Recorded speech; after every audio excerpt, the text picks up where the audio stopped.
এই রান্না করছি। এই তো খাওয়া হয়ে গেল, আবার কি রান্না? আমার যে একটা ছোট দোকান আছে, আচ্ছা, দোকানের জন্য আমাকে রান্না করতে হয়। মানে আচ্ছা।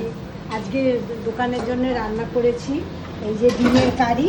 এই শাবাশ। হ্যাঁ, ডিমের কারি, শুধু ডিমের কারি? ডিমের কারি আর কাবলি ছোলার ঘুগনি। আচ্ছা, কাবলি ছোলার ঘুগনি মানে এখন রান্না করছে। হ্যাঁ, কি করে রান্না করছে করছি। একটু দেখাও। এই প্রথমে কাবলি ছোলাটা সেদ্ধ করে নিয়েছি। আচ্ছা। এরপরে কড়ার মধ্যে তেল দিয়েছি, আর এর মধ্যে দেবো কাজু বাদাম বাটা, চাল মগজ, কাঁচা লঙ্কা, ধনেপাতা, আদা, আচ্ছা। সমস্ত বাটা দিয়ে এই এখন একটা গ্রেভি তৈরি হবে। আচ্ছা, ঠিক আছে, তুমি রান্না করো। আর কিছু বলতে চাও তোমার দোকানের ব্যাপারে?